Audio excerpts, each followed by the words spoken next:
We're back for 2020. My name is Sean Britton. Each and every week I'm joined by US political expert Ed Blakely to hash out what's going on in the land of the free and the home of the brave. If you enjoy what you hear, drop us a review, subscribe wherever you find the podcast, and check us out on Facebook and Twitter at US of Ed. We'll be talking a lot about Iran today. Ed, firstly, Qasem Soleimani. Who was he and why did he have to die? He was a man who was extraordinary general by everyone's account. He rose up the ranks, going all the way back to before Desert Storm, was a general in the Iraq-Iran war, showed his overwhelming genius by basically defeating the Iraqis in every way they turned, and then in other scrapes, he's done the same thing. He commanded the respect of not just the troops, but the people of the country. He was basically the second man or second person in Iran. So his death is a big deal. But sometimes being the second person doesn't endear you to the first person. So while everyone's grieving his loss, some of the higher-ups are, he was out of control. He was kind of a Trump Jr., so maybe it's not so bad. The White House has made claims that the assassination, let's face it, was to head off an immediate attack on Americans, hence why there was no seeking of congressional approval. But Trump has also suggested it was an act of retribution for the death of an American contractor. Oh, please. An American contractor, they get knocked off every week. No, this was a revenge move for his impeachment. Let's be very, very clear about that. If there's revenge here, it was against the Democrats and the American people, and I hope that he could rally Americans behind him. You would definitely claim this, but clearly, if that claim is true, you can show some intelligence. You know, our intelligence community is pretty good with sharing information. They can do that next week before a House or Senate committee.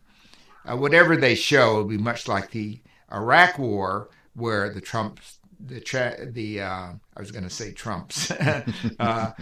cards were dealt before the deed was done. Now, since Soleimani's death, we've seen this enormous outpouring of grief, anger, protest in Iran. Thousands upon thousands marching in the streets. Ed, is this a lesson in how to make a martyr? It is. It is clearly a lesson in how to make a martyr. And it's a lesson the Iranians will not forget. This may come to some kind of an end. I don't know how or where. But there are people who've already sworn on their mother's graves, if they get the opportunity, they're going to kill an American. They will take revenge on any American in the streets of Beirut or Paris or Rome or New York. So this will not be over shortly.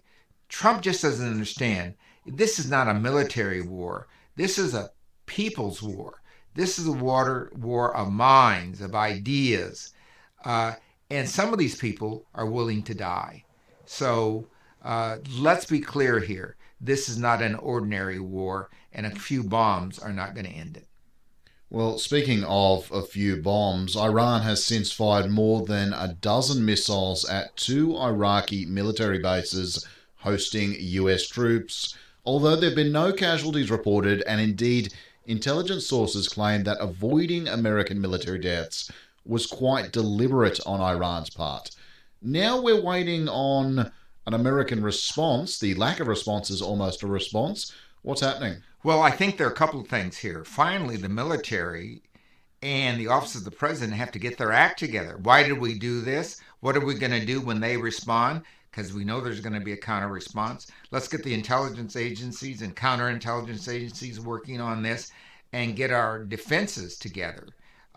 So when we do that, we can think about what we're going to do as this thing escalates. But clearly, the Iranians do not want Trump to get the American people behind him because he might win the election. Iranians are not dumb. I don't think they want Trump in again. So they don't want to escalate this to the point that Trump wins the election. They're smarter than he is. I also want to point out this quote from Trump from, I believe, before those missiles were launched. On Twitter, of course, America is targeting 52 Iranian sites, some at a very high level and important to Iran and the Iranian culture. And those targets and Iran itself will be hit very fast and very hard.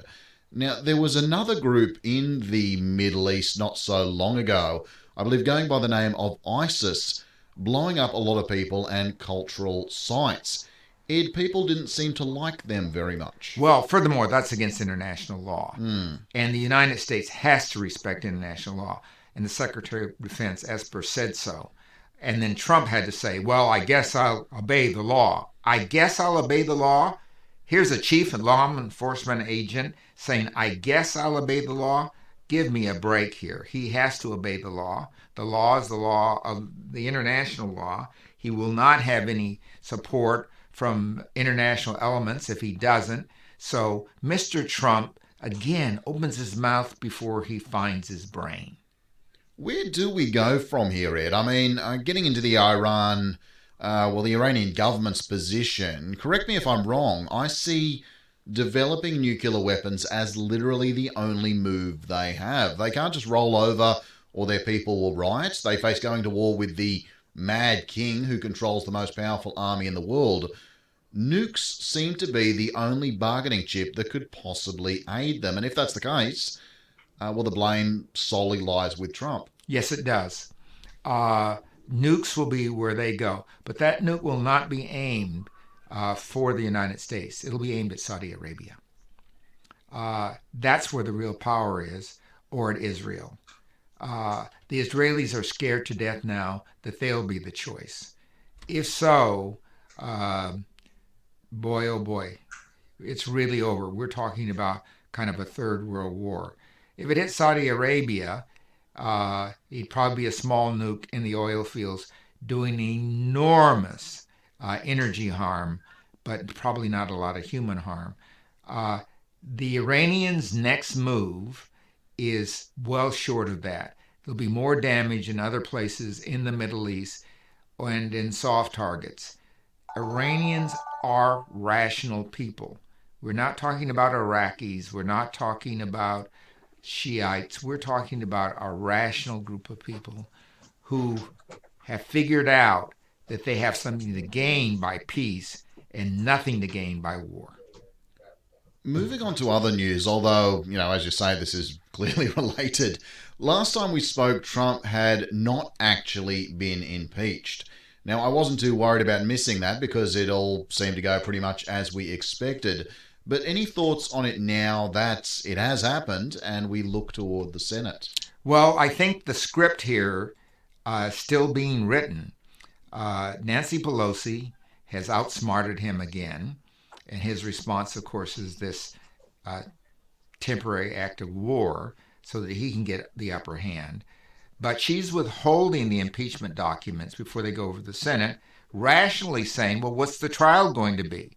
Which has happened in every other proceedings. Both houses are supposed to work together on these matters in terms of the trial. McConnell's done something that no head of the Senate has ever done, and that's declared his hand before the trial's even taken place.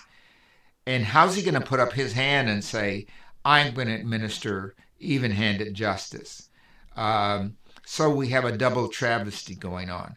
However, there's a way out of this. It only takes 51 members of the Senate to absolutely require that there be witnesses. And one of those witnesses would be John Bolton. Now, what John's going to do here is probably save his own arse. He'll say some things that are favorable, particularly to this event that just occurred. This is his kind of things. This is his kind of action. And so the president's done what he liked. The rest of his testimony will be, well, I suspected something was going on. I didn't know for sure what was going on, because if he sees this sinking ship, he may be the only lifeboat for the Republican Party. So I'm not looking forward to Bolton's testimony. But there are others who might testify to make this ship even weaker. But it really doesn't matter. The president, as we all know, did the deed. The question is, will he pay for the crime? Much like any jury, they can give you the electric chair, life imprisonment, or 20 years. And he will get off, not scot-free, but free. Election 2020, the battle continued over the holiday period, especially given the impeachment happening. Some surprising news this week. Despite a heart attack late last year, Bernie Sanders is having a really strong showing, which is giving a lot of his long-term supporters some big hopes. Any thoughts, Ed? Feel the burn 2020? Well, I think the burn probably is in a better policy position than he is in electoral position. The Democrats can't go too far to the left here because that just gives votes where Republicans vote for the president, for Trump, and middle of the road Democrats stay home or vote for Trump. The people are in a mood for a quiet, smart, able person with dignity. If Joe Biden can get his, I was almost going to say A together, act together, he can do this. He's a bit old, but Bernie looks old. And some good news. I don't know if you've even come across this one yet, Ed. Ruth Bader Ginsburg, the notorious RBG, has said she is cancer-free after undergoing treatment since mid-last year. People concerned already about the direction of the Supreme Court will be rather pleased. Ed, what do we think? The Supremes, you remember that show? You know, the dance. Oh, the Supremes are back and on the ground. And she's singing and stomping. Let's hope she doesn't have to do it for too much longer. Really, I hope so. It's good news in her case, but I'm always nervous about people who've had cancer declaring they're cancer-free. Internationally, across the pond for a moment, since we spoke last, we've also seen Boris Johnson returned as UK PM with a pounding majority on a mandate to get Brexit done. Personally, I wasn't surprised to see him back in, was surprised at just how decisively he got back in, and I'm a little surprised they're still actually in the EU. January 31st, now the date to leave. Ed, what's going on? Is this act ever going to be over? These people have been on the stage a little bit too long. The show's a little bit tired. No one's laughing anymore. Everyone's crying. Get it over with. Meghan, the most sensible person, looks like she's going back to the U.S. with her husband. Look, this is just a tired act. The Europeans are tired of it. Everyone's tired of it. Let the UK free. Let my people go. And the Australian bushfires have been making headlines all over the world. Look, it seems like there've been a real and tragic wake-up call about the threats of climate change here in the country. The government has finally acknowledged, it is now pretending it has always acknowledged, the link between climate change and extreme weather threats. Is this going to be a wake-up call for others abroad? This threat is very, very real. Well, we just had a similar set of fires in the Amazon, which threatens our entire environment. These fires threaten our entire environment. Unless you're comatose, you got it. Or unless you're Trump, I guess. It's the same words, comatose, Trump. They've got it. But let's not go overboard here. There's a natural reaction in a fire culture to fires every 20 or 30 years. If you don't do the back burning and other things to save property, you get burning that burns down property. Mr. Trump's right about that in the sense that California, before some of the environmentalists have been against the back burning, and the campfire fires were almost a direct result of not having the distance between eucalyptus and human habitations. Furthermore, urban planning is now in the trees. We've got in the Blue Mountains and all over the places areas that were formerly entirely bush, now full of people, and houses burn faster than anything. And there's no such thing as a safe house. So the other thing is houses bring in dogs and cats that kill the small mites that would help you keep down the underbrush. So we have a really tragic situation here.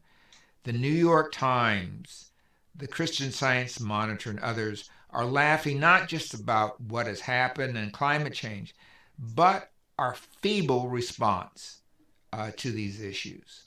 And I think having Australia in the news in this way is not good news for the Australian people. Mm-hmm. Well, Ed, we're 1 week. We're barely 1 week into 2020. Still a pretty busy one. Plenty more for the year ahead. Well, as I say, it's 2020. Maybe we'll have much better vision going forward. US of Ed is produced in the studios of 2SER in Sydney. Looking ahead to 2020. If you don't want to miss a thing, subscribe wherever you find the podcast, or check us out on Facebook and Twitter at US of Ed.